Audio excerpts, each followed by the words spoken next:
great. Thanks for coming. Thank you for having me. You know what? I was thinking about this today. You're 20 years old. Yeah. I'm correct? Yeah. But that 70s show has been on for how many years did I say? Six. Going on its 7th year. So you got that job when you were 14 years old. How did you do that? I mean, is that even legal?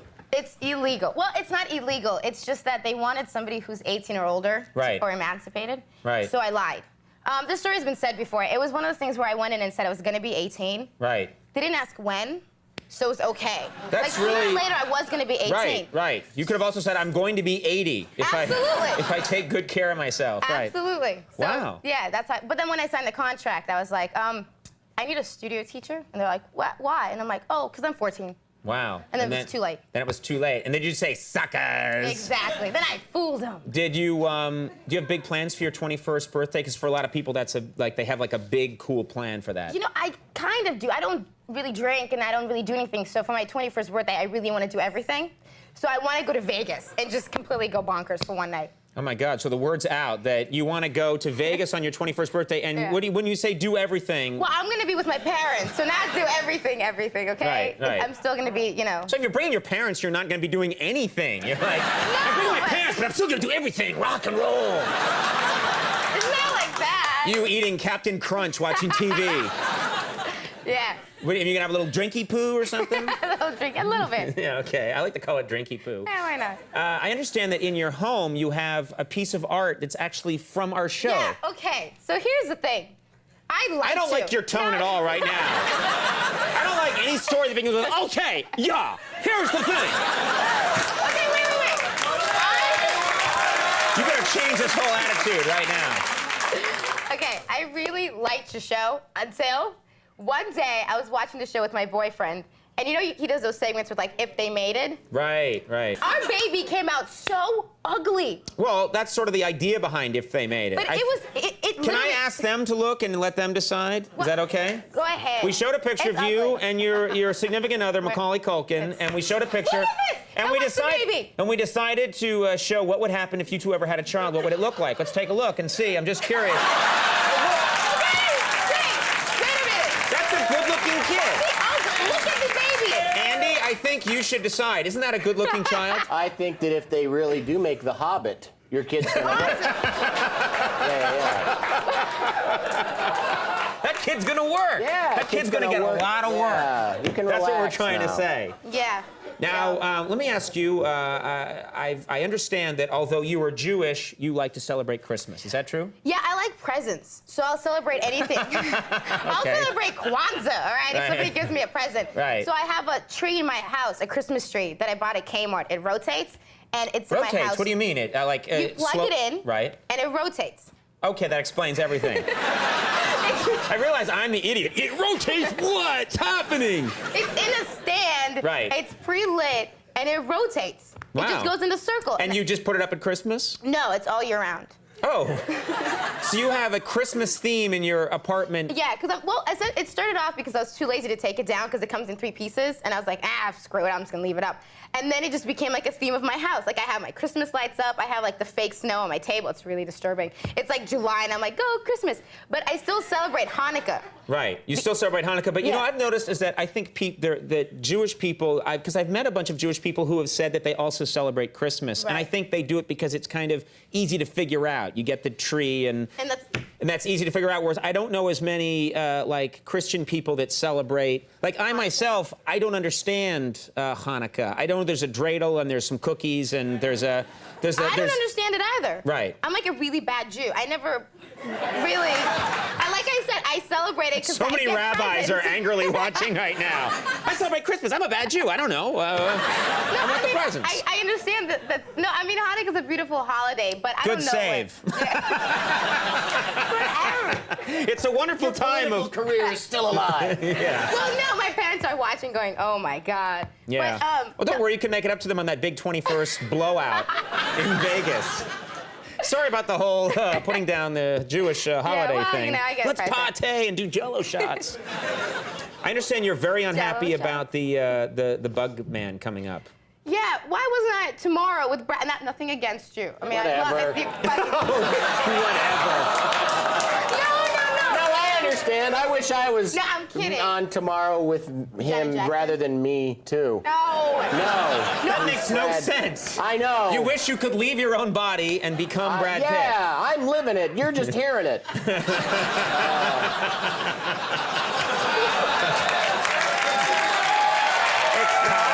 I'm saying I hate bugs. I truly am so scared of bugs. Like, you don't understand. I don't think anybody in this world exists that's more scared. I love birds because they eat bugs. I don't like bugs. You only like birds because they destroy and eat bugs. Wow. I hate bugs. I'm so...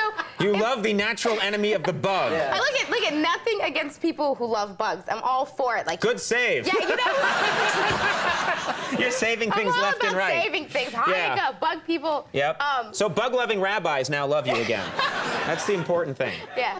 Well, you'll be protected. I think I'm going to be over in that area Yeah. there with what I'm told are some deadly bugs. Great. And you'll be protected over here. I swear, if they come anywhere near me, I will freak. I might pee my pants. I don't like bugs. I hate Where I'm bugs. from, that's good television. Stick around. Stay glued. The 150th episode of That 70s Show airs Sunday, May 16th at 8:30 p.m. on Fox. And Mila's new movie, Tony and Tina's Wedding, is now playing at the Tribeca Film Festival in New York City. Thanks for coming on. Thank you for Yeah, having really me. nice to have you here. Mila Kunis, we'll be right back with the bug guy, George Broussard.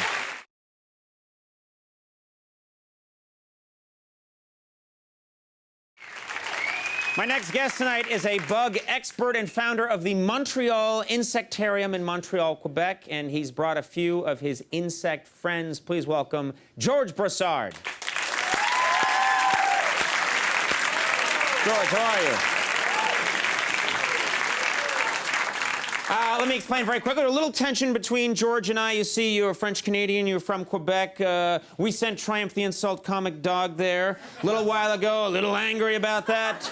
I apologized, and now we make nice. It's all good.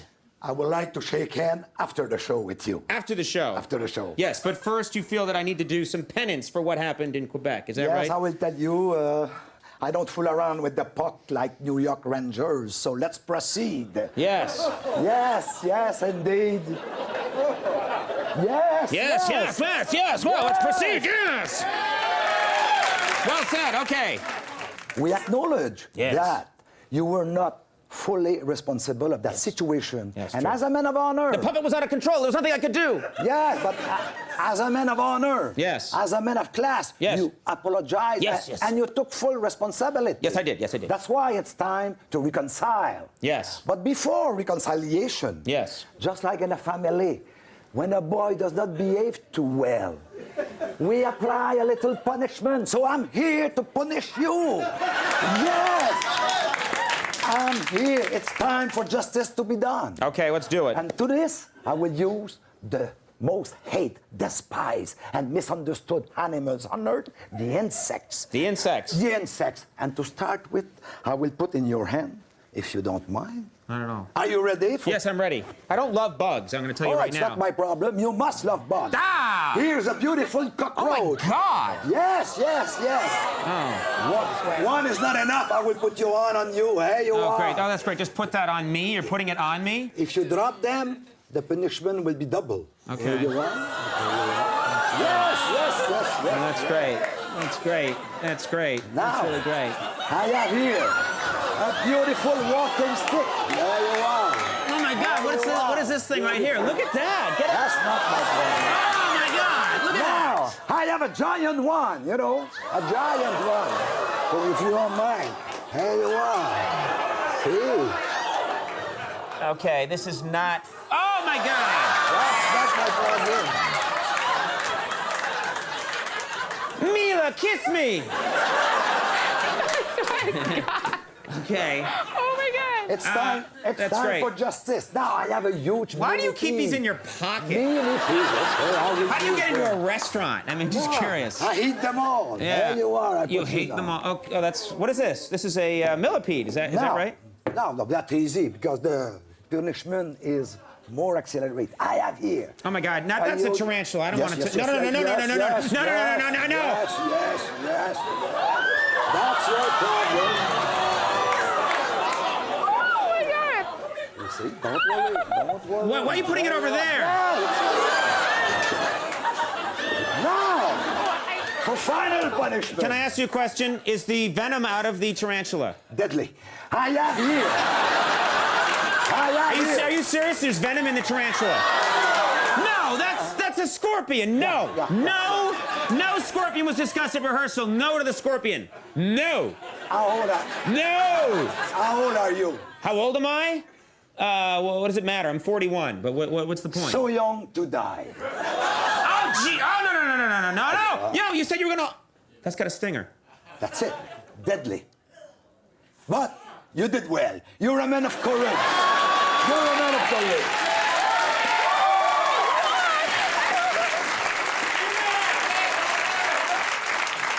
Oh, that. Not my problem. Not my problem. No, Don't it's on worry. it. Look, it's on his butt right here. Turn around. Look at that. It's all right. It's all right. He grabbed onto your ass. Tarantula So now, on your back. Oh, where's the tarantula? On your Your back. back. Wait, what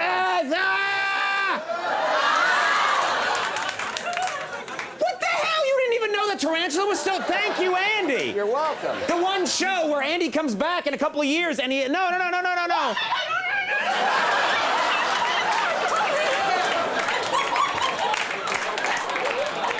now, What is this? Why do you hate everybody? You're like, I make the pretty talented girl run away and be afraid. now that the reconciliation is done, I brought as a symbol of this a beautiful butterfly, a moth, and I will release him in his studio. That's your problem.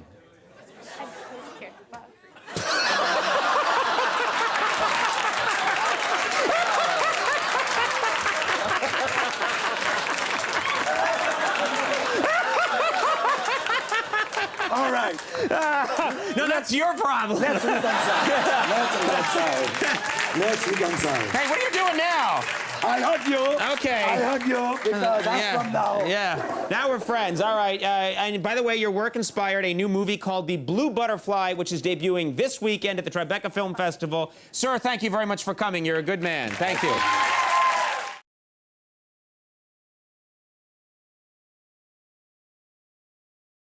My God, you look fantastic. Thank you. Yeah. You're fabulous. All right, good.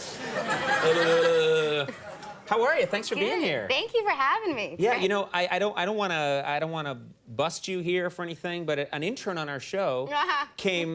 We have interns. An intern on our show came into the office like a couple of weeks ago and said, "I just saw Mila Kunis serving drinks at a bar. She's a bartender downtown." Yeah. And all of us were like, "Nah, that's not true." And our intern swears it's true. Is it true? Yeah. Well, yes, yeah.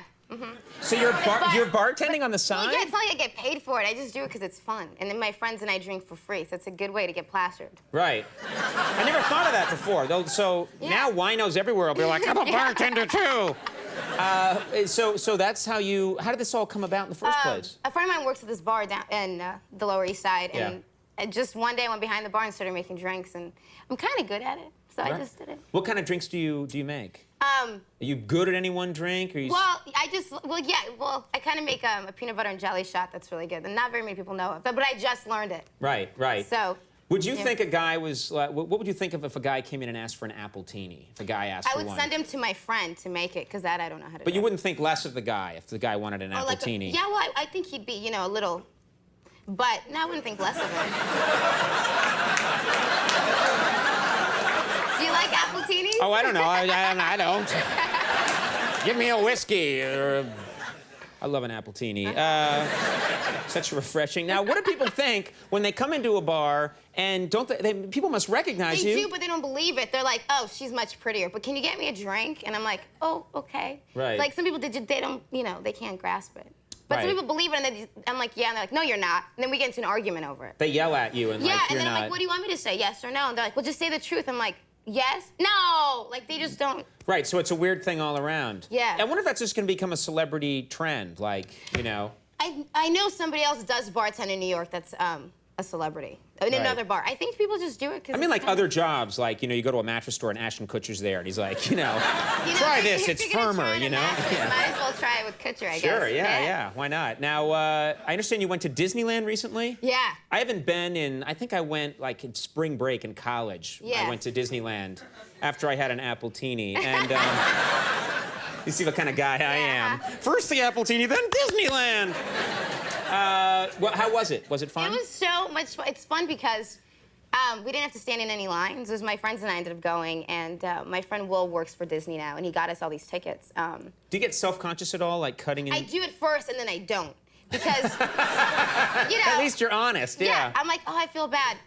Let's go on it again. Right. Like, you just kind of go with the flow of it's great. Oh, my gosh, it's great. Right. And then, actually, a friend of mine who was with us, we got the privilege, we had little kids with us. We had 2 5-year-olds, and it was their birthday. And so they're like, do you guys want to meet the characters? And we're like, sure.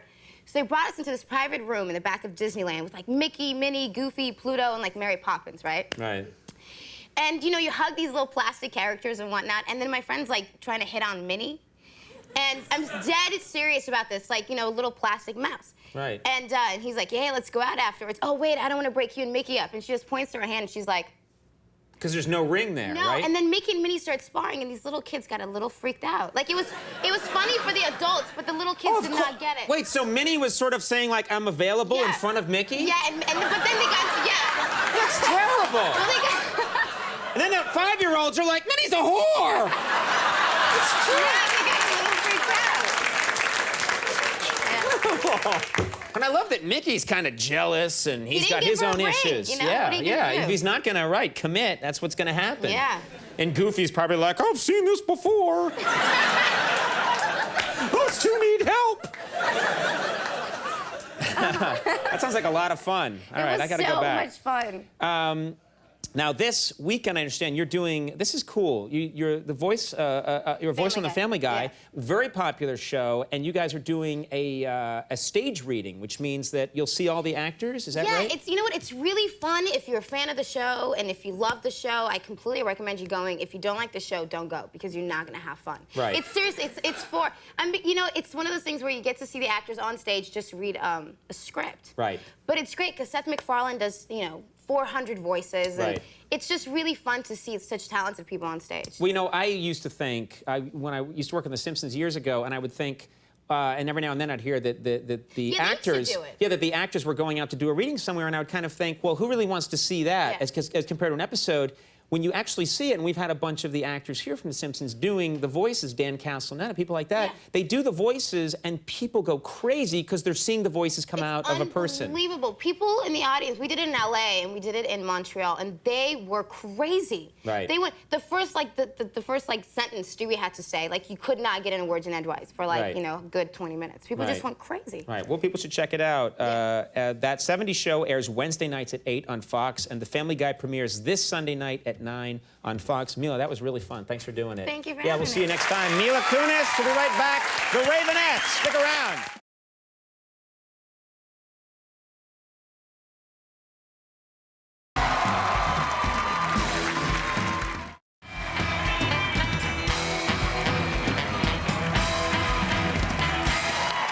Ladies and gentlemen, we're back. My first guest is the voice of Meg on Family Guy, also starred in movies like Black Swan and Friends with Benefits. Well, starting Friday, you can see her in the new movie Ted. Please welcome the lovely and talented Mila Kunis.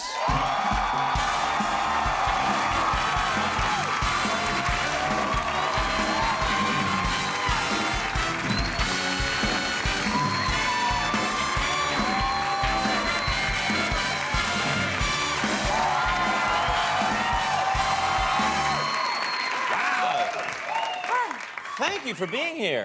Thank you for having me. You look gorgeous as always. Thank you. You know, I have been so happy for you. Your career has just gone so beautifully. You've had so much success. And I think back to, I think I met you for the first time 10 years ago when you were on that 70s show. Yeah. And I was talking to you, and you were a kid at the time, and you were talking about how much you loved prank calling people on the telephone. Yeah. And now you're the Mila Kunis that is in movies, you're a huge star. Is that still part of you? Do you still like to prank call? Yeah, it's just a little harder to do it now because my voice is so recognizable. and I'm not skilled enough to change it. Right. So it is what it is. So sometimes you'll prank call people and they'll say, "Is this Mila Kunis from Black Swan?" I'll tell you, I used to like play video games, and I had a hard time being on the voice systems like Ventrilo and stuff because my voice started becoming recognizable. Yeah, and you have a very distinct voice. Yeah. What about like the technology change too when you call people? You know? Well, now, yeah, people don't pick up private calls. Everyone's like self-indulgent. They think they're too good to pick up a block call. Right. So I can't prank call people anymore. It's really uncomfortable, but I do try. It was the worst thing that ever happened is when caller ID came along. I agree with you. I think it sucks. I have to ask you something. Yeah. You're an extraordinarily attractive woman, yet I read recently you said the following, that you feel that you are a gay man trapped in a woman's body. This intrigued me, because I feel like a gay woman trapped in a woman's body. I don't even know how that makes sense, but explain that to me. What do you mean by that? Well, without being like, you know, full of stereotypes, I mean, it is what it is. I feel like a gay man sometimes in a woman's body. I love men. I love everything about men. And I sometimes love getting dressed up and looking like a fabulous drag queen and going about town in West Hollywood and having a gay old time. Right. Do you have... Thank you. Well, now we can bond. I got your back, girlfriend. You have a roommate. You have a roommate who's gay. I do, yes. And so does he understand what you're talking about? Yes. Yeah. So he gets it. Like you two get together and he understands. You know, he loves Madonna a little bit more than I do, but other than that, She's a serial killer, by the way. Right? What was the thing about her dressing rooms that you were saying? This has been in the news. This She can't be insists on destroying all DNA before she will leave her dressing room. I don't know about that. Really? Yes, it was in the news. Oh, then it must be true. Yeah. Where in the news was it? I don't know. No, it was apparently a news story. This is something that she likes to have done. Like she disinfects it? I mean, how do you really do? I mean, I'm just out of curiosity. Trust me, I know how it's done. Whenever I go anywhere, I have the place swept with a black light. A better question is what is she spraying DNA all over the place? It's never been an issue for me, you know. Really? Well.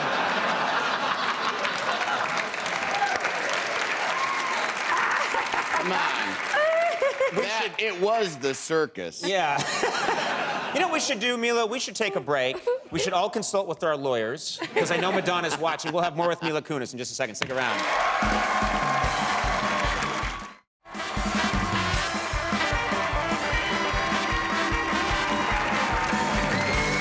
I'm kidding.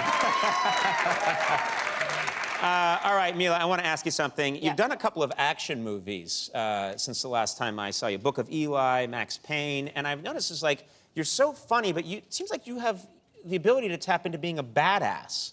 Do you like being in those kinds of movies? Do you like action movies? I do. Actually, you know, I like being in them. I'm really far from a badass. Like, I'm not like, you know, awesome at anything. So Can you fight? I can fake it. I give really stern looks, and I feel like that sells it. That's all you need. Really, in real like life, you are someone who can give someone a look, and that just takes them out? Yeah, totally. Like that's, you know, it gets the job done, or at least it scares them enough too. All right, let me try something right now. Let's just say I walked up to you, I didn't know you that well, and I just said, "Oh, excuse me, you just look like someone who'd own a lot of cats." That is pretty good. Right, okay. I get that. I get that, but you know what? That's how Andy looks at me during the monologue.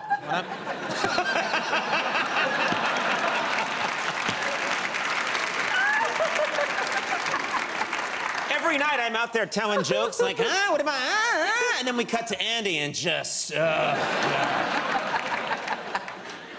Can you fight at all? So you don't really fight. No. Do I? No. No. I mean, well, no. You can give him an elbow. I think I can elbow. I can like, no, stop it, and like, Oh. Guess what, Mila? I can do that too. Whenever stuff really starts to go down, I'm really good at like taking off my coat and approaching a gang and just being like, stop it. Then later at the hospital. You know what I can do? I did on Max Payne, oddly enough, there was like a big snowstorm, and so production shut down for a while. Yeah. So I had a lot of practice with guns, and I was given like free range. So I learned how to take apart, put together a gun. I'm actually pretty good at a gun. I can shoot pretty well, an automatic and a semi-automatic. And I learned how to keep my eyes open while shooting a gun, which sounds crazy, but it's really hard to do. It is hard to do. Yeah, because you naturally want to flinch. Yeah, that's one of the biggest problems for people, especially in film, is when they're firing. If I was ever an action star, which is going to happen, if I ever had to fire a machine gun, I'd just be, the whole time. Yeah, and they put it in slow motion now because everything's in slow-mo. And digitally, they'd have to go back and give me open eyes. But they'd be really fake open eyes. I've told this before, but I had to shoot a gun in a movie in a scene, and the first 2 takes, as I shot the gun, which actually had, live rounds in it, I went, pew, pew. And then finally the sound guy was like, do you know you're going pew? It's like, no, I did not know that. Yeah, you kind of want to go like bang, bang. Yeah, it's yeah. what you're used to. I know, I get it. Let me ask you about Ted. Ted, I got to see this a couple nights ago, and it's a really funny movie, and it's a great idea. You shot this film in Boston. I'm from Boston. Were you so you shot the movie there, you have to spend a lot of time there. Did it surprise you? It's kind of a tough town in some respects. Yeah, it's a great town, like, before 7 p.m. Like, after 7 p.m., just go indoors. Right. Like, it's, people there get crazy. They're nuts. They like to drink, and they're not afraid to tell you what they think. Or show you physically what they think. Because literally, that town, it's a fun town, don't get me wrong, but boy, people there love their beer. Like, they just beer on hop everywhere. It's crazy. Right, and there's a big thing. I don't know if you hung out obviously with Mark Wahlberg. Yeah. And his friends, he's known for having his Boston pals hang out with him when he's in town, and they can get a little rowdy. Oh yeah, amongst each other. Right. All the time. What are they doing, just hitting each over the head with stuff? I mean, without, going into too much detail and getting into too much trouble, but there are people break into fights, like, in the middle of the afternoon. Right. Which is crazy to me. I'm like, it's 2 o'clock, you guys, take a nap, it's fine. But they are, like, in a brawl in the middle of the day. That's what I see every time I go back to Boston. I'll just land and I'll be in Logan Airport, and I'll walk through the terminal, and people are just hitting each other in the head. But you know what's really good there is their lobster rolls. I mean, I'm sure you know this because you're from there. Did I just get a who? Really? Yeah. All right. The lobster rolls in Boston are amazing, and it's how they break up most of the fights. People are hitting each other, and then they lower one on a string, and everyone's like, huh? And then everybody just calms down. Hey, if it works. We have a clip from the movie Ted, and such a silly idea, but it works. Obviously, Seth MacFarlane wrote this and Seth wrote it directed with Alec and Wellesley, but it's it's absurd story, but it's told in such a sweet way. Right. That like 5 minutes into the movie, you forget that you're watching a stuffed teddy bear, and it's great. Yeah, it's a guy who grew up with a teddy bear. It's alive, and they've just grown up together and become kind of degenerates together. Yeah. And you're the girlfriend who's trying to put up with this. Yeah, exactly. We have a clip here. Anything else we need to know, or? This is, I think, the double date scene, and so this is Ted taking out his girlfriend on a date with Mark and myself. All right, let's look at this clip from Ted. The 4 of us out to dinner, how long have we been saying we were going to do? Laurie, how you doing? I haven't talked to you in forever. I'm good. The company's having their 20th anniversary party next week, so that's something. Laurie's the senior VP at a big, huge PR firm. It's not that big of a deal. Company's turning 20, so you can bang it, but you can't get it drunk. Right? Yeah, she gets it. She enjoys my humor. So, Tammy Lynn, why don't you tell us a little bit about yourself? Like, where are you from? I'm always fascinated to meet Ted's girlfriends. What do you mean girlfriends? Was it like a lot of them or something? No, that's not what she meant at all, right? Laurie, you didn't mean that. No. What I meant to say was Ted's very handsome, so I'm always interested in meeting the lady that can snatch him up. Did you just call me a whore? What? I've been in that situation. Go see Ted. Ted opens in theaters on Friday. Mila, always a real treat to see you. Thank you for having me. You're so talented, and she's such a nice person, such a cool person. Mila Kunis, everybody. We'll be right back. Joel Stein, author of Man-Made. Stick around.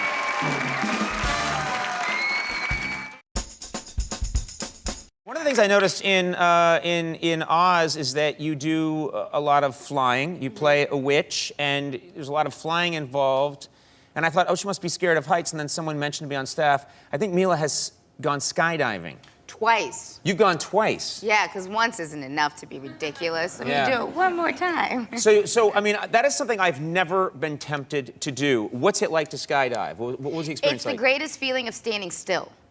Like, it's weird to explain. Like, you don't have a feeling of falling. You're not actually you feel like you're the most still you've ever been in your life until you pull the cord and the parachute kind of pumps you up. But I loved it. I really loved everything about it. What I didn't love necessarily was actually propelling myself off of the plane. Yes, the part where I leave the plane. Yeah, I'm with you. That would be the part where I'm falling. I might be okay with because I would be passed out at that point. But the part where I'm in the plane and then I'm making the decision to leave the plane. Your body says everything like, this is wrong. Why are you doing this to me? Yeah. And so the person that you're attached to goes, see you later, and kind of just pushes you off. Oh, so you had someone holding on to you. Absolutely. Oh, yeah, I went with somebody that was attached to me. Twice, the same person. The second time I went is what's called like a suicide walk, which is so dumb. But I did it, and if the weather's right, they're like, you guys, we get the back exit of the plane. I was like, woo, yay, what's that? So what that is you literally walk off the plane. Do you do it like that? I like the way you... Well, see you later. Yeah. You just walk off. You See, just I couldn't walk do off. that. There's Instead someone... of like standing still on your knee and like Right. push, yeah, you walk off. And so, So silly. was it is it terrifying, or as it's happening, is it all terrifying? No, I'm telling you, the most terrifying part is literally propelling yourself off of this stupid little plane. Right. And the plane, mind you, is like made of paper. It's like a plane that says, I don't know why I keep doing this today. But it's a very thin metal plane. It's very Okay, it's not really made of paper. All right, good. I was gonna say, you should spend for a better plane next time. It was a Groupon deal. It was a 2-for-1. I thought it was a good idea. It's made of wet cardboard, but it costs less. The flying scenes, you're flying all over the place in parts of this film, and I'm just wondering, was that CGI, or are you really up there moving around? All of it was done by me. I think that there was maybe one part where, no, you know what? I don't think any of it was actually CGI'd. Because you can still shoot from like a long lens far back, but it was 35 feet in the air. Wow. And you're flung up for 17 hours So how a day. is it? Just wires? Just wires. Wires. Okay. Yeah, there's wires underneath the corseted dress that I wear. Oh. And so at first, like, this is really fun. And then like 17 hours later, like, this really sucks. Because my dress weighed, give or take, 10 pounds. Because it had so much metal on it. Yes. That it was just very uncomfortable. Well, you know, I've noticed we've done bits over the years where they've put wires Yeah, on of me, and course. it's the same issue, which I think would be worse for guys, which is it goes under, the wires go to a certain region, and like for a few seconds, it's like, this is fun, then strangely erotic, then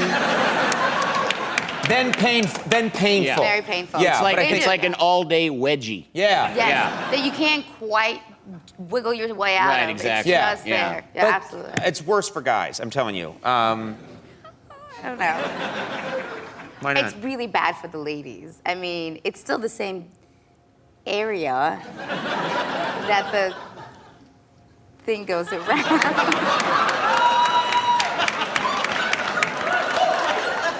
You're gonna need to draw this for me.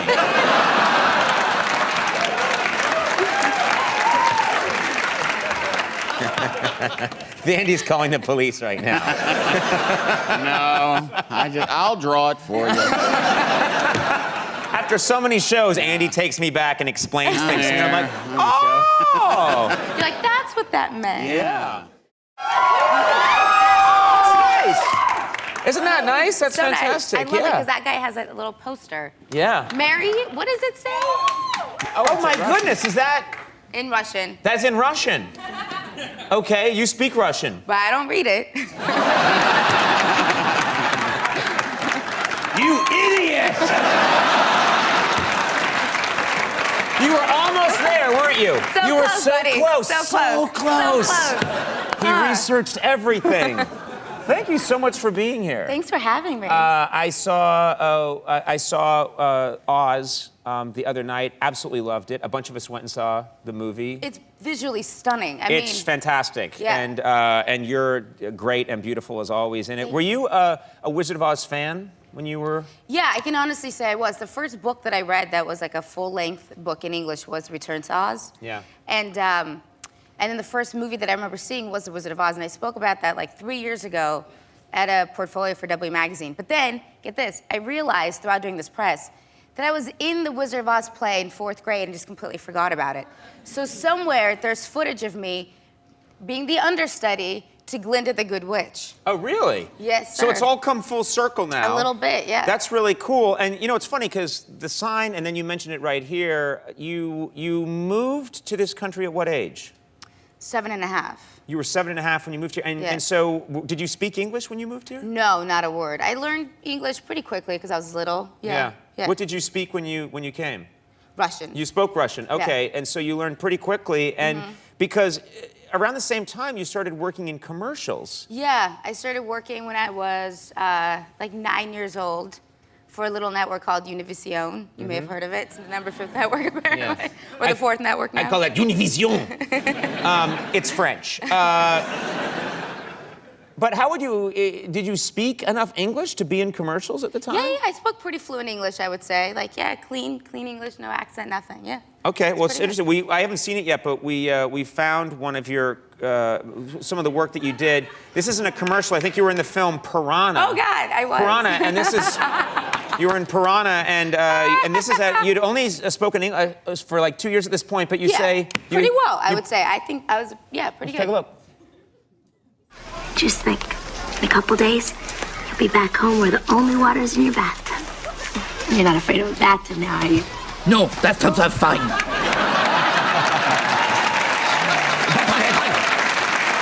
Like, no accent, nothing. It's great. I think you nailed it. I do, too. You had no problem with that at all. But seriously, like now, you don't detect any accent at all. Yeah, Just, no, it's not that bad. I mean, it's been a while. can you bust out the Russian though at any time when you have to? Yeah, to speak? Yeah. Could you choose someone out in Russian? No, not very well. I realized I'm not, like, curse words and things like that, like, I never really practiced, oddly enough. Yeah. But conversational speech, yeah, I'm pretty good. Yeah, because it is a tough language when you hear it. You know, we had a comedian on the show not long ago was talking about how anything you say in Russian just sounds really angry. I know. I've heard this from Americans. Apparently, when my dad and I have a conversation about just how much we love each other and everything's great and we're having a fantastic day, it legitimately sounds like Klingon. We're like, like apparently just yelling to people. Whereas to me, my dad's like, I love you, honey. How's your day? And apparently it just sounds like gibberish of yelling. I'm gonna get in trouble. My assistant is Armenian, and she, when she talks to her parents on the phone, she speaks English beautifully. Of course, she's born in this country and everything, but when she talks to them on the phone, it's like, Yeah. And I said, it sounds like two Draculas yelling at each other. Yeah. Totally true. To me, it's loving and caring. Yeah. And a beautiful language, and to most other people, it just sounds frightening.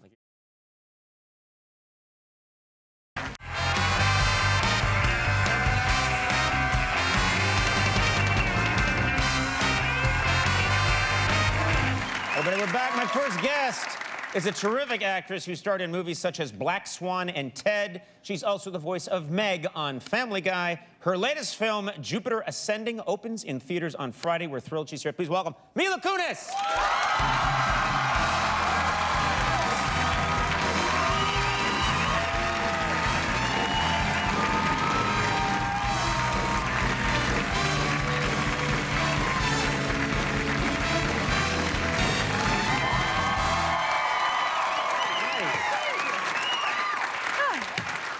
People are so happy to see you. I love it. And you know, you look fantastic. Thank you. Your baby, you had a baby 4 months ago. Yeah, 4 months and 4 days. But who's counting? Yeah, exactly. Thank you. Beautiful girl. Beautiful little girl. And how's it going so far? I mean, it's such a mind-altering change in It your is. life. It's the greatest thing that's ever happened to me. I've said this, and I stand by. It's great. Yeah. Yeah. Absolutely fantastic. I saw a red carpet picture of you, and it looked like Channing Tatum was staring at... I haven't seen this. Yeah, because there are changes that the body goes through, and it looks like he's busted for staring at Hold on. your breasts. That's awful. Here's the thing. I swear, I know him and I love him. He really wasn't. But boy, do these things grow. Yeah. Like, I don't know how to deal with them because I've never had them, and so I always dressed for a flat-chested girl, and all of a sudden I'm busty, and I'm like, wow, check it out. Like, this is amazing to me. Is It's a whole new world. It's a whole new world. Well, people react. They don't react to you any differently, do they? No, they do. Like, men actually look at my boobs. I've never had that happen before because they're just there. Like, I'm just staring so hard at your forehead right now. Wait, can you see them? I am oh, yeah, not. see, look, I have boobs, you guys. Oh, I wouldn't go down there.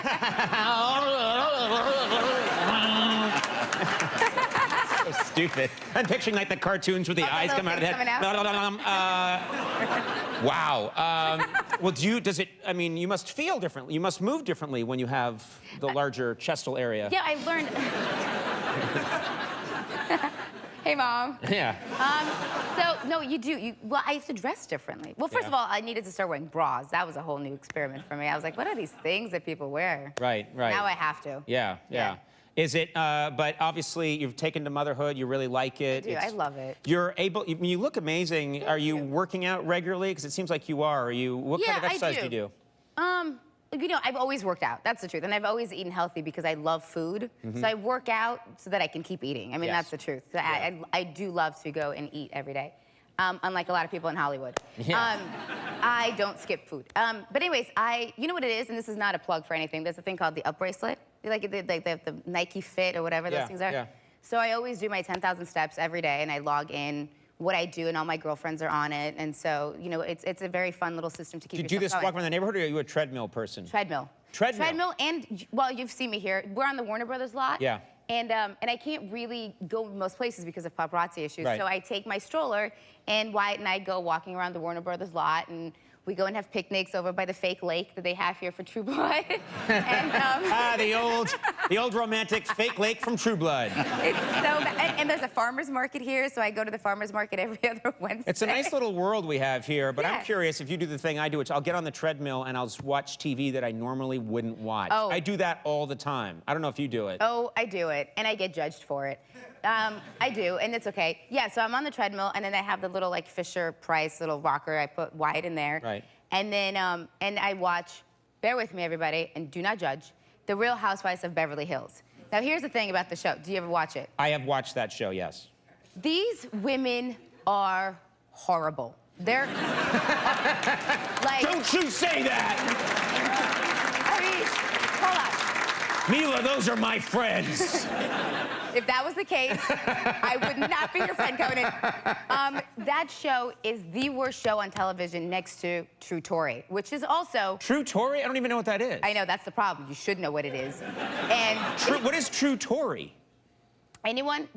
Anybody? Nope, of course. I'm gonna guess. No, shut up, you. Don't lie. All right. No, I'm gonna guess it's Tori Spelling's reality show. Yes, it was done in, like, real time while the tabloids were talking about the stuff that was happening in her life. Yeah. She had this reality show. It made me so uncomfortable.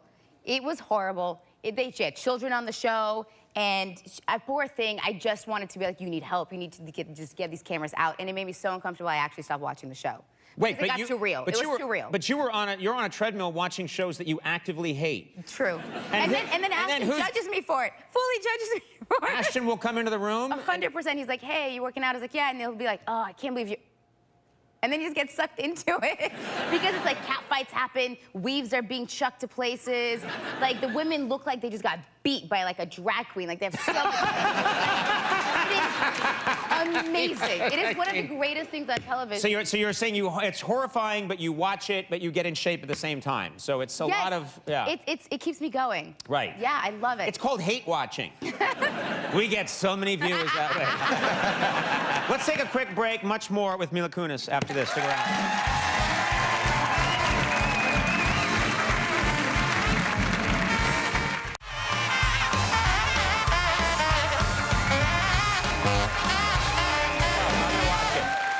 Back with Mila Kunis. Now, I have a question for you. This comes up in my family sometimes, is because I'm in entertainment, would I want my kids in entertainment? You know, if they showed an interest. You and Ashton, both big stars in the business. Would you allow your child to be in this business? No, I mean, to say that I wouldn't allow her would be horrible, but I'd Right. really, really like for her to not be in the industry in any form.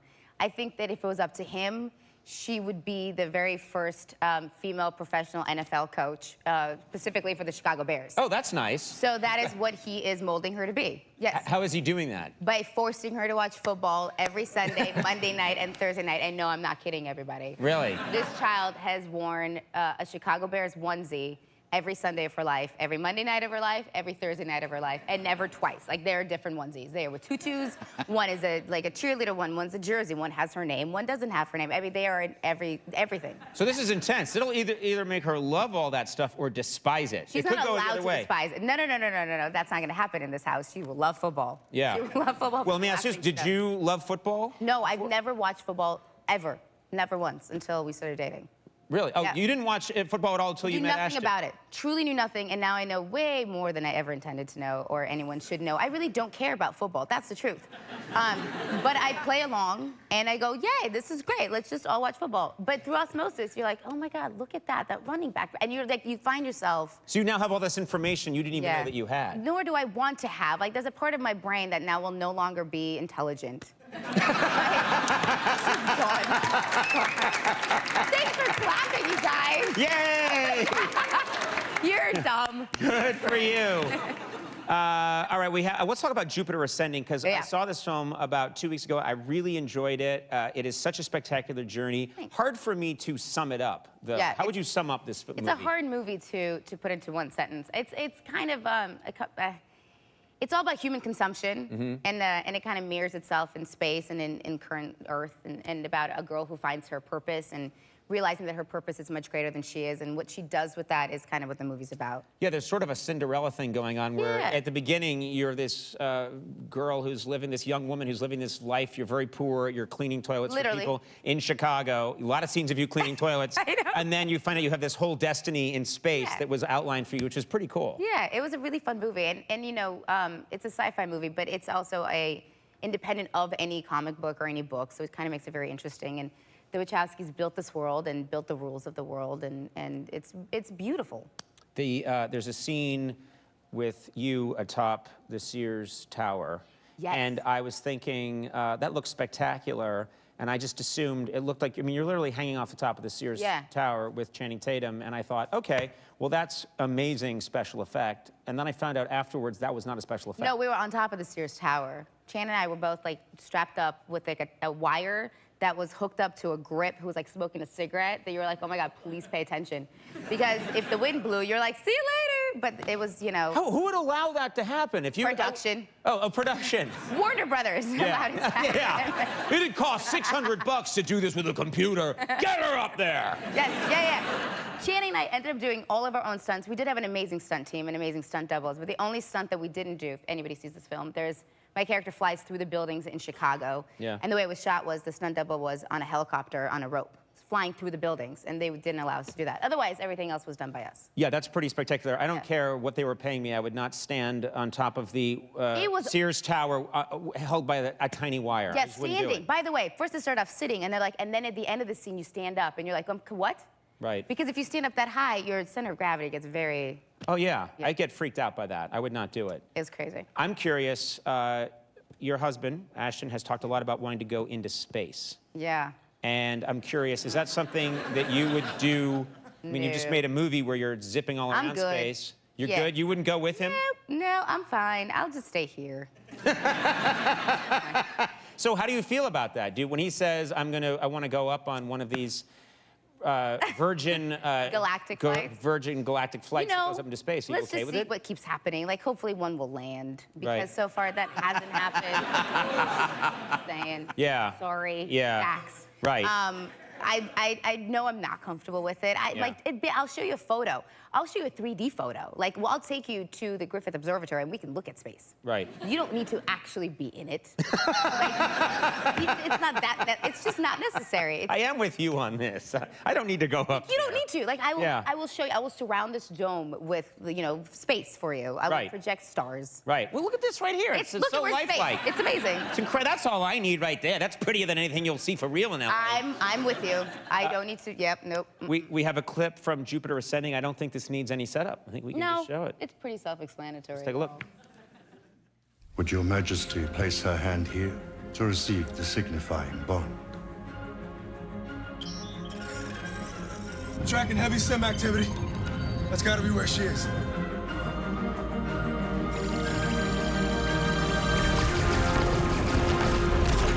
Cover me!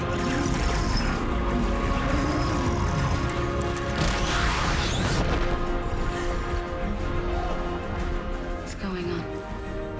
What was that?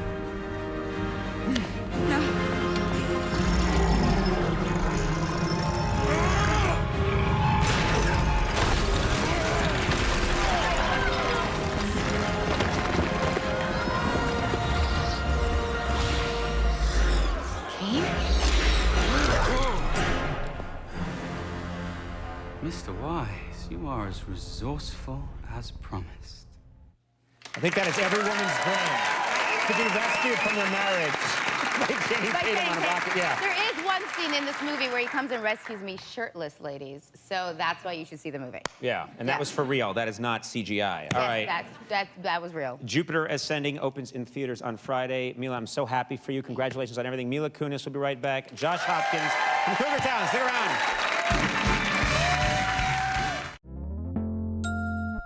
Let's talk about Bad Moms. Very funny idea. Why don't you set up the idea for the film? Because it's a really funny idea. It's a movie about 6 moms, and they're all kind of stereotypes of different mothers that you may or may not know. And if you don't know them, then chances are you are one of them. It's a little bit about wishful fulfillment, but mostly about overworked and underappreciated women that kind of have had enough and just say, I'm done. And they go upon this little journey to kind of find themselves again as women and as wives and as mothers in order to be better parents for their kids. And they really cut loose. There's a scene, Yeah. there's a supermarket scene where the moms are really just becoming completely uninhibited and going for it. Yeah, it's written by the same guys that wrote The Hangover. So when I tell you, like, keep in mind, funny things happen all the time, and there's, you know, fun cars and sequences, and everything's great, and just really over the top. Yeah. Yeah. I think we had a photograph from a scene where literally you're just, you guys are going for it. This is wishful fulfillment at its finest. I don't know if you have this on your bucket list, but I did. I've always wanted to run through the grocery store and just mayhem, like just do whatever I wanted to do, like rip boxes open, like eat Doritos and do anything. And no, am I alone? Thanks, you guys. Yeah. No, it's fine, it's totally cool, it's just me. Yeah. And so we got to do it for 12 hours, is literally just run amok in a grocery store and be completely debaucherous. And you were pouring like great sugary cereals on each other and then eating them off of each other's bodies. Correct. Like some of it, I may have or may not have eaten some off of Catherine Hahn's chest, which is a wonderful chest, you guys. Yeah. It's beautiful. That is combining so many of my adolescent fantasies You're right welcome. now. Fruit Loops on a boobie. Yeah, that's incredible. You moved to the U.S. at the age of 7 from Russia. Were you living in Moscow at the time? No, I was living in Ukraine. You were living in Ukraine? Yeah. Okay. You moved at the age of 7, and your parents, they didn't really tell you that you were moving to the United States, is that right? Correct. My parents took it upon themselves to lie to me and tell me we were moving up the street. So, laugh, you guys. It's great, yeah. I was 7, and I was like, what are all these boxes doing here? And my mom's like, oh, we're going to move up the street. And I was like, I don't know why my mom speaks English in a Russian accent. I love that. Is she a spy, too? In old movies, that's always how the spy talks, yeah. Yeah, so I was like, oh, we're moving up the street. And then one day, we weren't moving up the street. We were on a train. And I was like, whoa, we're on a train. Where are we going? This is a long street you lived on. Yeah. And then we got to Moscow, and then we got on a plane, and all of that was very new to me. Like, a train was new, the plane was new, I had Coca-Cola for the first time. I mean, like, the entire experience was very new. Why did they not tell you? Was it just that they thought it was overwhelming, or were they afraid? Did they kind of want to slip out? Yeah, it wasn't necessarily like you want to slip out. You just don't want people to know. Like, at that point, it was still like at the fall of communism, and we came on a refugee visa. It just wasn't something you flaunted. Right, so it was just like, let's keep it quiet, and if we tell Mila... My loud-ass daughter. Yeah. I clearly don't know how to keep a secret, You're going to be guys. dancing around all your friends like, I'm going to America! Sucker! Psych! Yeah, that's not cool. I didn't even know what America was. I was like, what could I have done? And they're like, said the word America. And I was like, well, that's true. No, they probably made the right call. I think so. Probably made the right call. Yeah. you're practical, and you've always been that way. Cheap? I wouldn't say cheap. I say practical. You also seem like a strong person, and I don't just mean like you're emotionally strong, spiritually strong, but you claim that you can take care of yourself. Is that true? Well, I mean, I don't want to be put to the test for everybody watching, but I could throw a punch, yes. Right. I know how to, like when I was 10, maybe 11, I did a show called Walker, Texas Ranger. Yeah, Walker, Texas Ranger. May have heard of it. Yeah. Starring a little-known actor, Chuck Norris. Wow, Yes. okay, all right. And Chuck took it upon himself to teach me how to kick and throw a punch. Wait, so you were 10, and Chuck was telling you, here's how you throw a punch. Yeah, it was like in between takes. He talked to me about going to Moscow, and I was like, oh yeah, I've been there. Ugh. And then he was like, let me show you how to throw a punch. And I was like, okay. Like that was literally what happened. And when I shot the episode, by the end of it, I was like, I know how to throw a punch due to Chuck Norris. That's pretty cool. I know, it's a pretty cool story, right? Have you ever, I mean, it's not like you're ever gonna really throw a punch. No, I don't actually want to hit a person. Yeah. But like, I can fake it in a movie. Yeah. Yeah. Also, when you're in labor, you might punch somebody. I'm just telling you, it could happen. You're both in the business, and you're both actors, and you're married, and you got kids. What happens when one of you's got to shoot a love scene or a sex scene? What do you tell your husband about it? No. You just don't tell him? No, I mean... You wait till he sees it in the theater? You'd be like, you're gonna love this next part. Well, I tried that version. It doesn't work. No, you know what? I have no problem with, if it happens, it happens. And on screen, it doesn't bother me whatsoever. It doesn't bother him whatsoever. But I don't necessarily want to see it live, take after take after take. And so, like, and neither does he. So if it's one of those days where you have to have a love scene, I just ask him politely to stay home. And he's like, totally. Like, there's not even a question about it. Like, I just don't want to, you don't want to see your partner, like, getting it on with someone else for 12 hours. It's weird, you guys. It's totally weird. I won't lie. But on screen, it's not really weird. is, especially if the hors d'oeuvres aren't good. And it's really awful. I would think it'd be, I know that if I were an actor and I had a scene with like a beautiful woman that I was gonna be, you know, having a sex scene with her, I wouldn't want my wife there, but I would invite everyone I went to high school. Yeah, you would. Just do high fives. Hey, you said I'd never make it,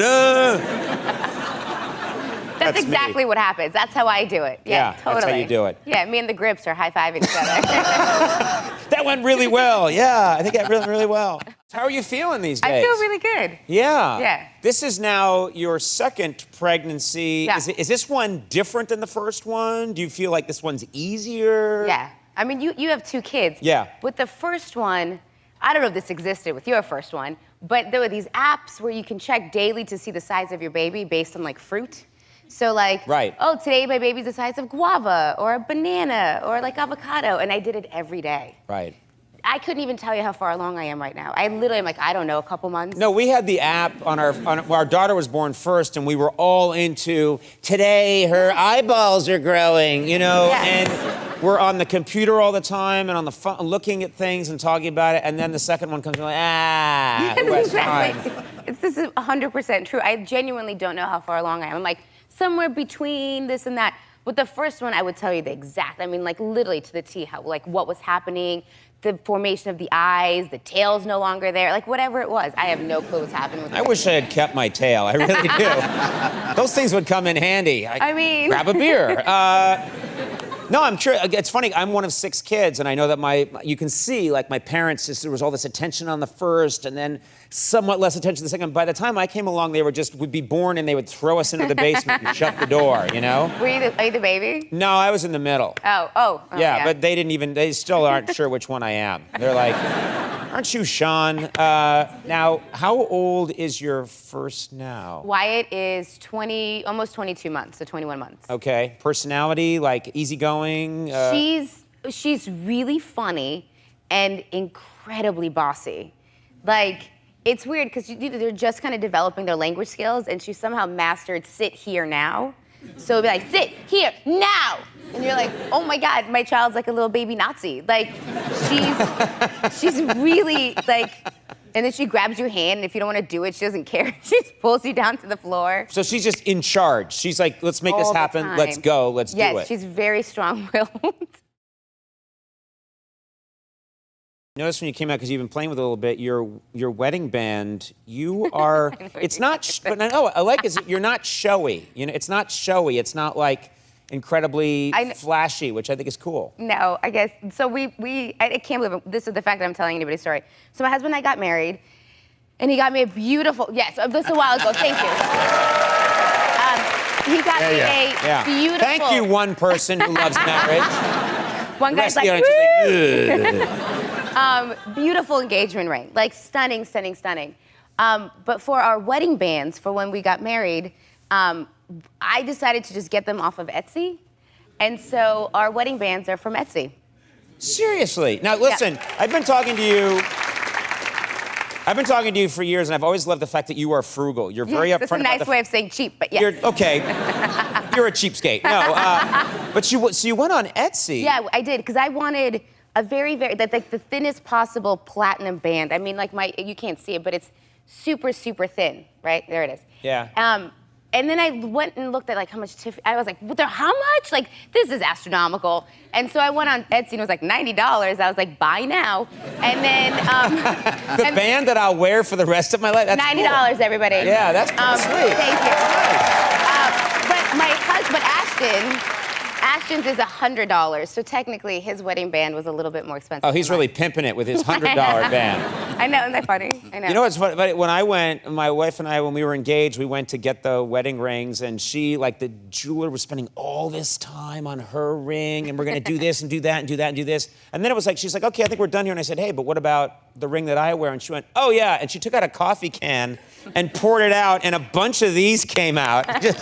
just take one. And they're like $60 each. And you just like, put it on, and all right. It's not a big deal. I mean, my engagement ring is beautiful, but I don't ever wear it. This ring, I'm like, $90. It's great. That person at Etsy had no clue whose ring they were making, but they were wonderful and very nice and polite and generous. Your beautiful wife, Mila Kunis. You're so lucky to have married her. She's one of my favorite people of all time. Absolutely gorgeous and such an amazing person. You know what I think you guys are fortunate is because you are a celebrity couple, and what they do is they come up with these celebrity couple names. Like Brad Jelena or whatever. Well, not anymore, right? Yeah. Well, no, they. I don't know anything. Nice. I got no info. I got no intel for you. Sorry. Nice for taking the room down. They're like, we thought they loved each other.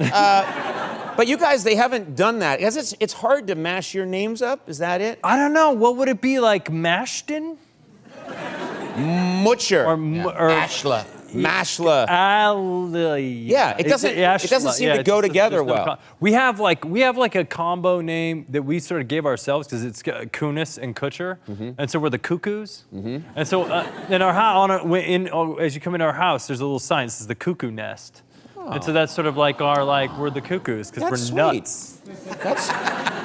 That's really nice. Sort of, except for we're just admitting that we're crazy. Yeah.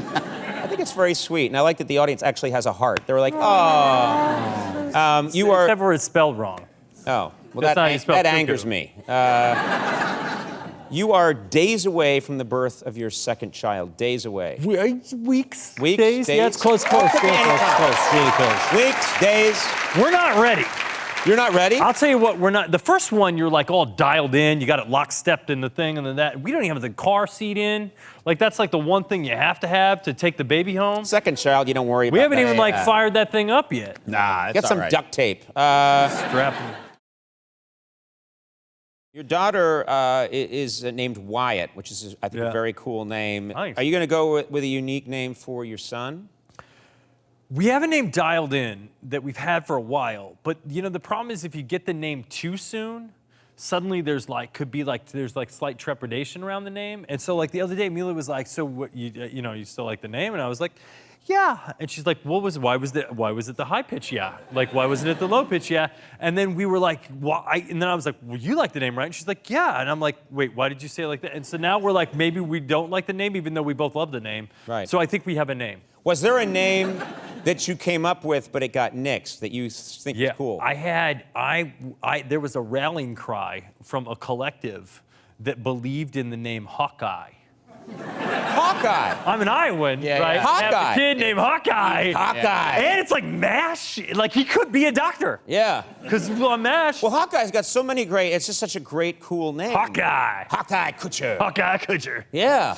Didn't fly. No. Didn't get across the Mila threshold. No. It like came to the threshold, but then it got knocked down. The big problem I found, and my wife and I found this, I don't know if you experienced this, Andy, but is you come up, one of the people in the couple comes up with a name, and it's a really good name, and the other one says, like, I had a really good name. I like the name Miles.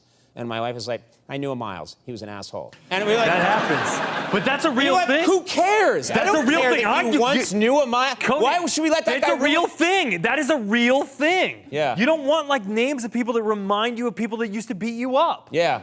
That's not good. No, but I was wondering if it's a really good name, and she's like, yeah, he worked at a checkout counter, and he always put the fruit at the bottom. It's out. It's like, no, that's not a good enough reason. Yeah, that's not a good enough reason. Yeah, yeah. It has to be like some egregious thing where it's like they were really a jerk. Yeah, like they murdered. That to me is you don't name your, son after a murderer. Or people that beat up babies. Like this is no children named after baby No one beaters. goes around beating up babies. There are some people apparently that do that. No one does that. There's no one around that's like, give me a baby, I'll get you.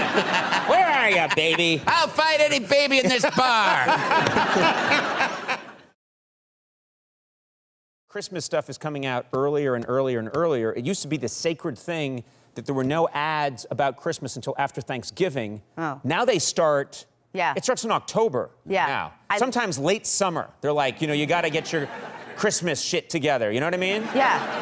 I don't see a problem. I actually do genuinely love it.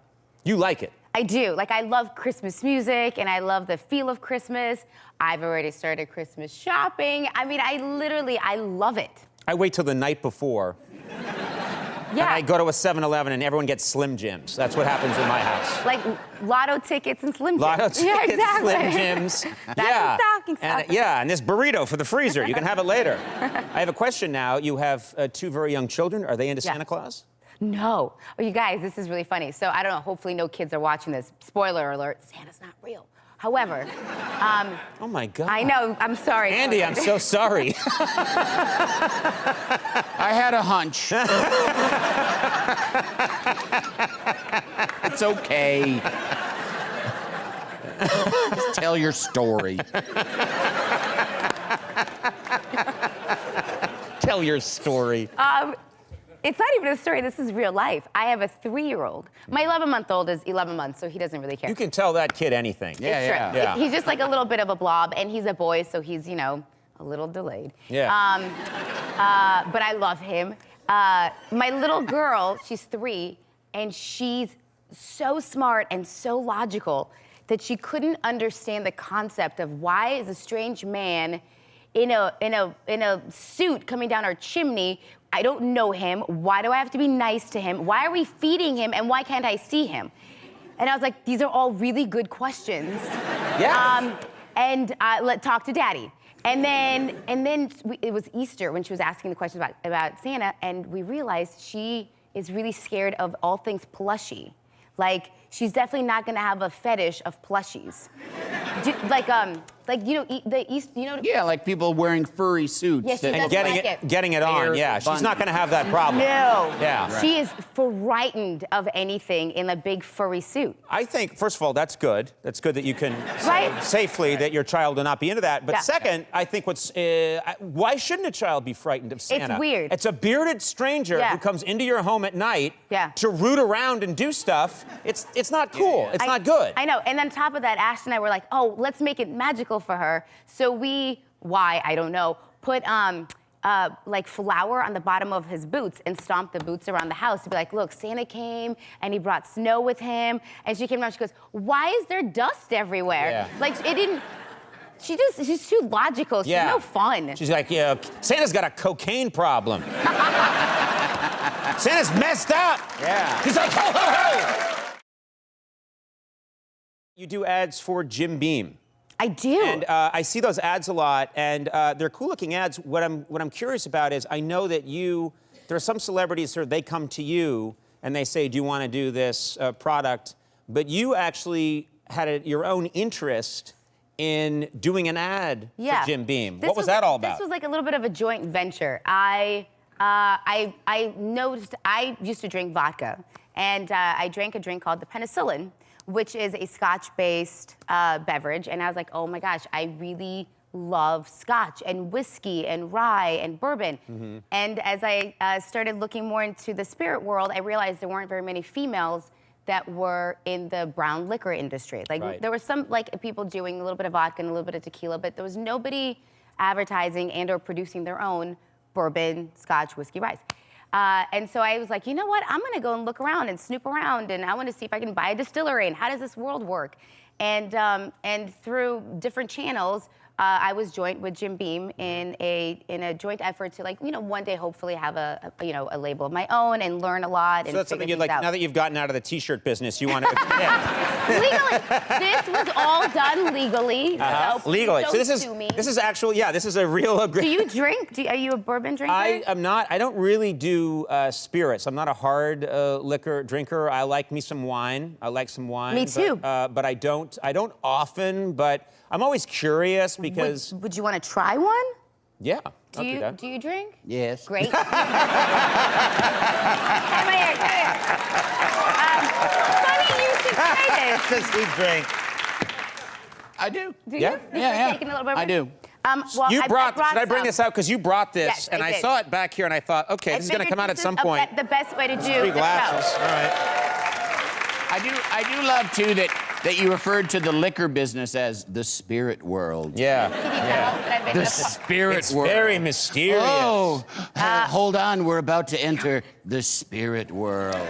So Mila, what is it we're having here? What is it specifically? This is the Jim Beam Andy, white. It's this just you? regular Jim Beam. Andy's going to need It's more a little than bit that. of bourbon. No, this is fine. Okay, all This is right. fine. I can wait till the commercial. You break. have to wait. Can I show you Yeah, something that I learned? I don't know anything. I have to say, I'm one of those people that occasionally I get a drink with an umbrella in it, but I'm not sophisticated in the ways of my spirits. What do I do? So this is what I was taught. To drink this properly, like unlike wine where you breathe it in from the nose, you keep your mouth open in order to let some of the fumes out. So you first breathe it with your mouth open, like Okay. breathe it in. With mouth open. I just look like a moron. That's the problem. Okay, you're Okay, now you're gonna take a sip. Take a sip. And then you're gonna chew it. How do you chew a liquid? I'll show you. Ready? You go like this. Fred No taught me this. That's a chipmunk chew. That's not a real chew. It's coming out! It's coming out! It totally came out! Like I'm doing it, it's just like I'm a ventriloquist. It's just coming out of my mouth. This is why I don't get Jim Beam offers anymore You know for what? ads. We I'd be like, can- you we gotta try can Jim mix Beam. We're sorry about Conan. He's a complete idiot.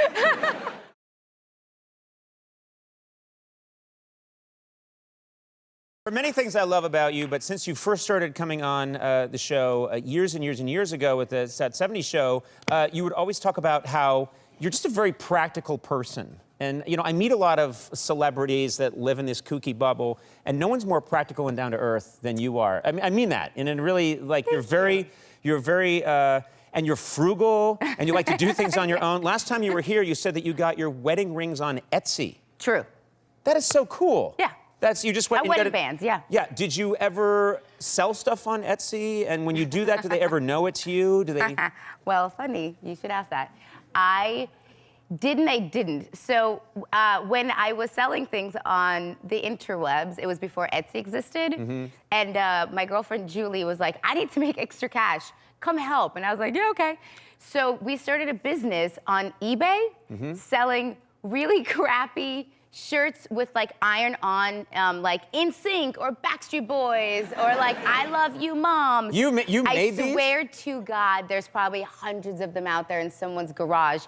Like, we would go to downtown LA and buy like t-shirts and tank tops for like 2 cents and then buy iron-ons, right? We print it out and then iron on whatever image. At that time, the #1 image was Backstreet Boys and or NSYNC, and then charge like $12.99 for shipping and handling included, and ship out these really crappy t-shirts on eBay. You know what I love is that this is while you were On a 70s television star on that 70s show. Oh, yeah. You had a sweatshop set up. Yeah. And you're cranking out illegal T-shirts, by the way. Totally illegal. You can't do that. You can't be like Backstreet Boys. Don't worry, they'll get their cut. You know. I don't. None of this was legal. We were buying it off of like the T-shirts off of like a truck in downtown. Nothing was legal. Did you make? What was your? I mean, did you make good money? I didn't get anything out of it. What? No, my girlfriend Julie kept all the money. I was just like hanging out. Like What's wrong with you? You never asked? She was like, oh, this is really fun, isn't it? And she's driving around in a Bentley, and you're... This interview's gonna end up becoming Julie, but Julie is one of my oldest best friends, and she used to get me to do the dumbest things. Like, she used to run a store at the Beverly Center, which is a mall here, and the store no longer exists. It was called Natural Wonder. And she would, like, during Christmas time, it would get really busy, and she was like, just come in and wrap some gifts. And I was like, yeah, okay. And, like, while on that 70s show, So people would recognize you. They'd be getting their gifts wrapped. Yes, it was horrible. It was like, and she would make me wear an apron, and I was like, hey, welcome to Natural Wonder. What can I do for you? And people were like, and I was like, it's no big deal. Just keep walking. What do you like, a moon rock? This rock came from the moon. Like, I literally was... You know what? Everyone probably thought that you were in terrible financial trouble. I don't know. Do you know what I mean? That would be the natural assumption when you I see a know. TV star working in a mall. You know what I mean? Weird. But I think that's really cool. It's weird. I mean, I did all the, yes. I also worked at Rite Aid. We talked about this. I, you know, worked a lot for free. Yeah, for free. All Good. for free. Don't do that. I understand you pulled a little prank on our vice president, Mike Pence. Is that right? Oh, I did. You want to tell us what that was all about? This is when a lot of hate mail comes my way. I apologize if I'm offending anybody. It's not so much a prank as much as I disagreed with some of the stuff that Pence was doing and was trying to do. And so as a reminder that there are women out there in the world that may or may not agree with his platform, I put him on a list of reoccurring donations that are made in his name to Planned Parenthood. And so there's a monthly... this happens every month? Every month to his office, he gets a little letter that says, like, anonymous donation has been made in your name. I don't look at it as a prank. I literally, this is just like, I strongly disagree, and this is my little way of peaceful showing protest, it. It's a peaceful protest, exactly. My guest tonight, of course, a terrific actress who starred in That 70s Show and is the voice of Meg on Family Guy. She's also appeared in such movies as Black Swan, Ted, and Bad Moms. Her latest film, 4 Good Days, is streaming right now. She's been very nice to us over the years. Please welcome our friend Mila Kunis.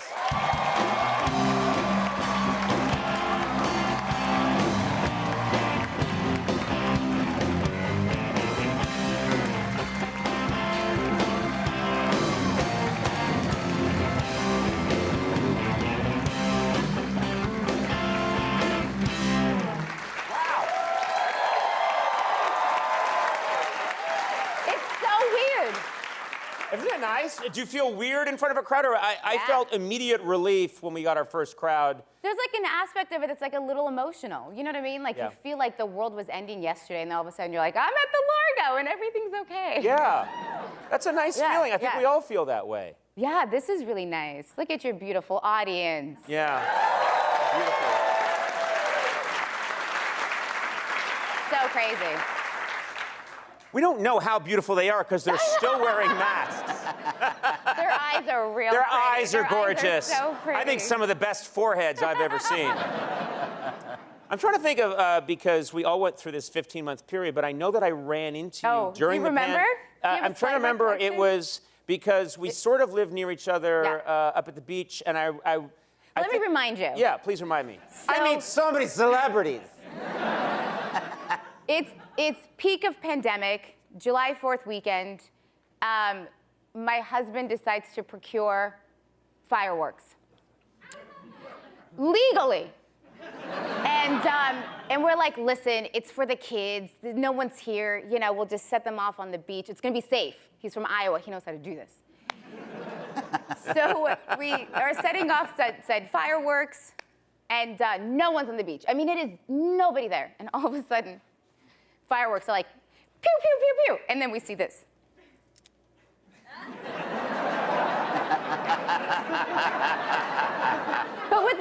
hoodie, just like. I'm not Mr. Burns on The Simpsons. Conan, you literally walked in like this.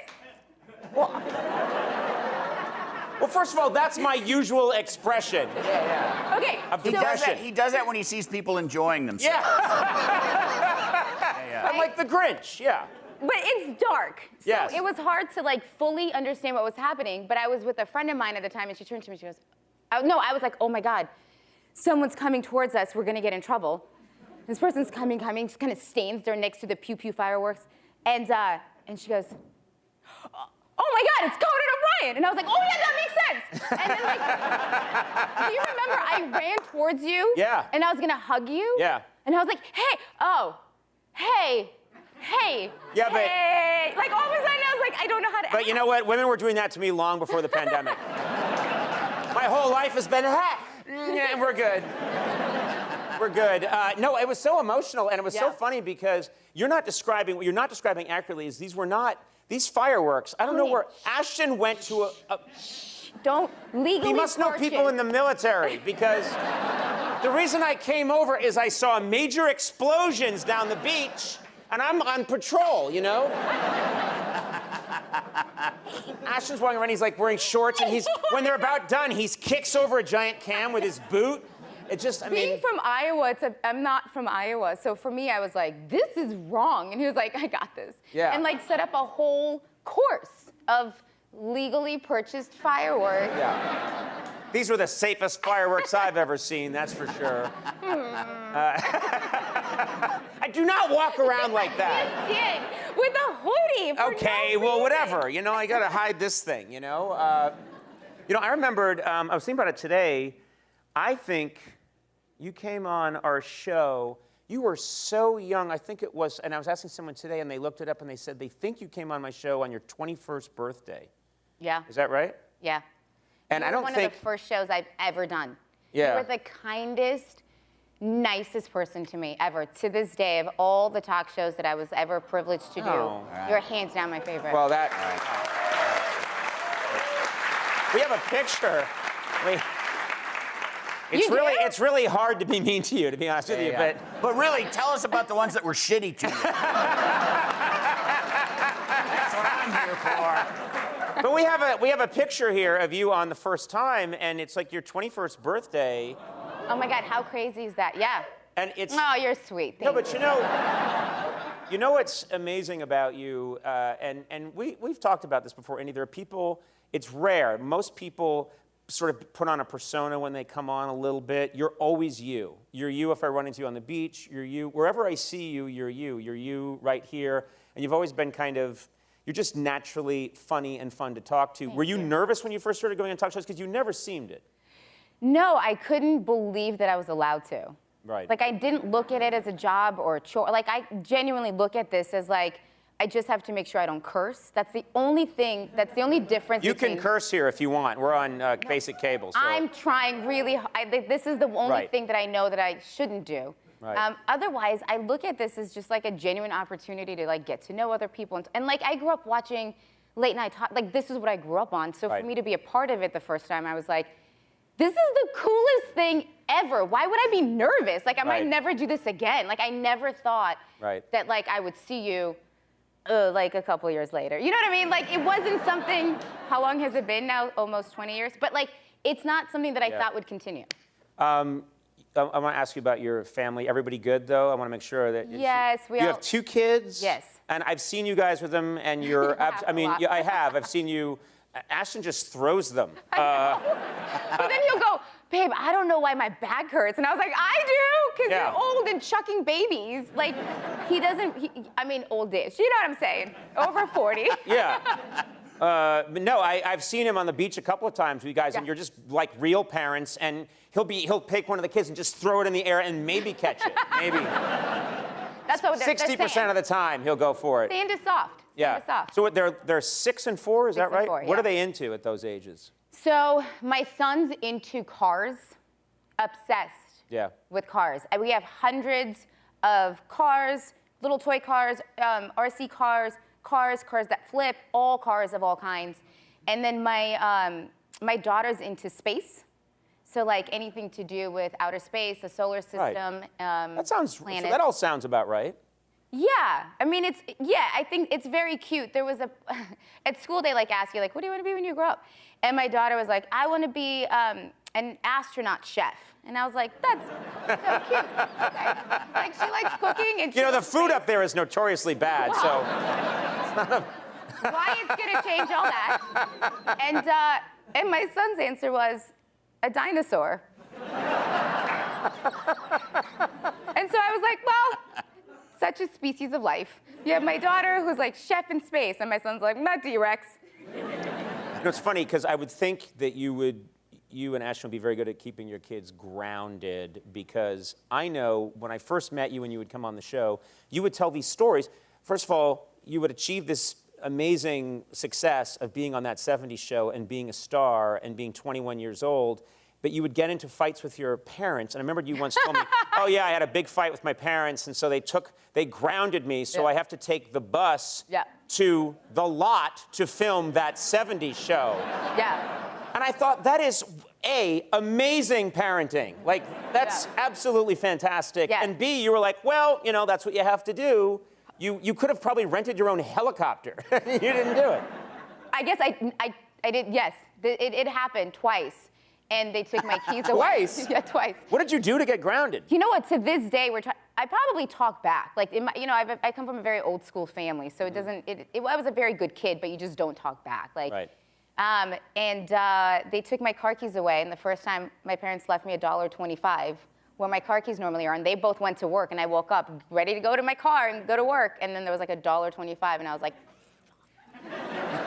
So you get on the bus, you take it to the lot, you get off in front of the lot, and you go in to be one of the stars of a TV show. Yes, and guess who drove me home? Was it Ashton? Yeah. Yeah. Sweet. It's very sweet. Yeah. We have a couple of those stories, yeah. I also hated chemistry. Hated. Very good at physics, calculus, math, loved it. Hated chemistry. And to this day, he likes to tell everyone that he did all my chemistry homework for me. Was that true? Did he? 100% true. Wow. All right, now you guys have been, during the pandemic, you were homeschooling your kids, kind of. You have to We give them lessons. homeschooled until we didn't. So That would be like 2 days for me. Yeah. Listen. So they can't read.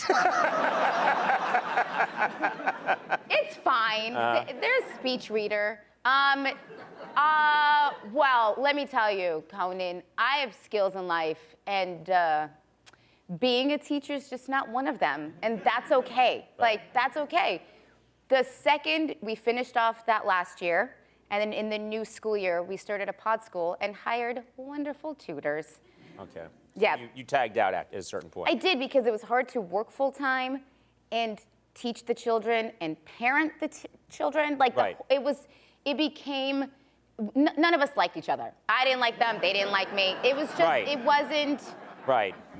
You know? I completely know. My kids are very happy when I go someplace. They like to see me come home for a brief period of time.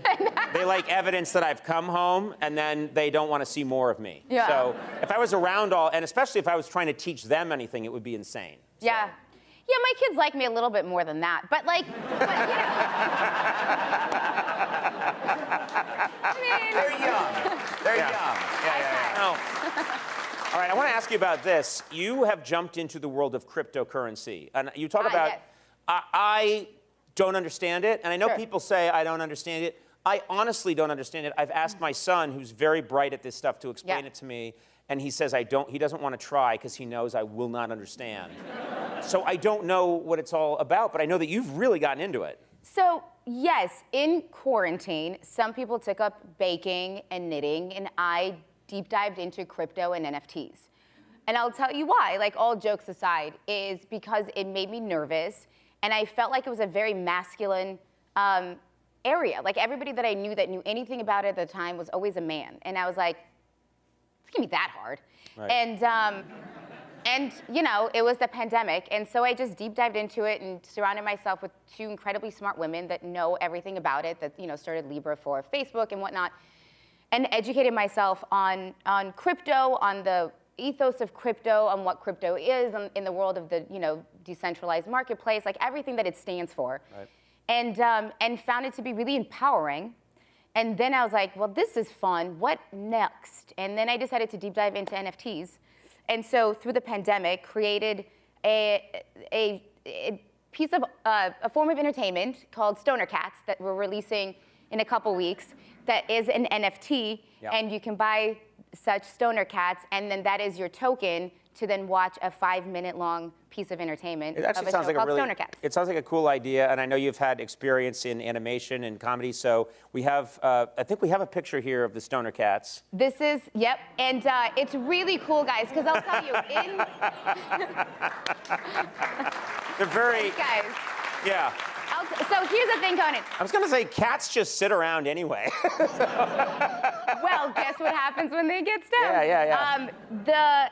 So this was all done by really brilliant people at home after work. So the animator, the writer, the director all did Toy Story 2s and the Spider-Verse and Space Jam and all these incredible movies, and the people that we got to do the voices, everybody just did it because they thought that it was different and fun, and we all wanted to do it for the right reasons. And it brings ownership of content back to the artist and cuts out the middleman. And so if people like the NFTs and they buy it as tokens, then more shows will be made. We have a picture, too, of your character. Fifi, yep. Yeah. Oh, she's real cute, guys. Check her out. Look at those eyes. I mean, come on. And you're really busy because you were working on 4 Good Days, and this is a very, this is completely different tone, obviously. Oh yeah, how are you gonna transition from this to There's no way to There's no way to transition. That was, yeah. Well, this is pot, and then we get into a much heavier substance. The last topic was the gateway drug for this topic. But it's really a harrowing story. This movie is a really harrowing story, and it's about... It's a true story. Addiction, true story. Yeah, based on an article that was written a couple years ago about a mother-daughter. And what I genuinely loved about it was it's not a story about drugs, and it's not a story about, like, why you shouldn't do drugs. It's not. It's just 2 people's life set in the world of 4 days, and they just have to survive these 4 days about a young woman. This all happened. An addict goes to rehab, public rehab, pays for 3 days of detoxing, and then the next is up to you. And there's a shot you can get if you're sober for 7 days. You can get a shot that prevents you from getting high, and so she just has to stay sober for 4 days. And the film is through the lens of these 2 women. Glenn Close and myself play mother-daughter, and it takes place in a house, and it's just a matter of will she or won't she. That's amazing. Your co-stars. I mean, come on, I just said Glenn Close like it's no big deal. It's a big deal, Conan. Yeah, I'm I know. fully aware. I'm not gonna be an asshole. It's like, hey guys, it's no big deal. Right. It's a big deal. Yeah. And being with her all day long, every day was like genuinely one of the greatest gifts that I could have had. And then pandemic hit the day after we wrapped. I mean, it couldn't have been any more like, the world is so amazing. I'm working with Glenn Close. The world is ending. Everything is shutting down. Everybody's like, it all was very extreme feelings. We have a clip here. Anything you need to tell us about this? I think it's pretty intense. I think it's pretty. I mean, I think you guys get it. Like, the impetus of the film is she goes to rehab. She comes out of rehab. She now has to spend 4 days with her mom. Let's look at this clip from 4 Good Days. So, this is fully based on real events, real life. And Glenn and I were both really fortunate to talk to both the women in today. And like, it is it is day to day. Like, there is it is a disease, right? And it's not one of those where like, and everything's great and there's a happy ending and it's not. And this is the real life, eyes into it. Yeah, and I'm quite certain you could probably talk to anybody here and in this audience. Everybody knows someone who's gone through this, at least somebody or a family member. 100%. It's insane how prevalent it is and tragic. But, yeah. Good for you for doing this. It's absolutely incredible. 4 Good Days. A lot of fun. Yeah. 4 Good Days is available now on digital and video on demand. And I'll say this, we're going to pack this up and move on to other things, but it has been a real treasure. Every single time I talk to you, whether it's on this show or bumping into out in the world, you're a real person, and you're genuine and really funny and lovely, and just a joy to know you. So Mila Kunis, thank you so much. Seriously.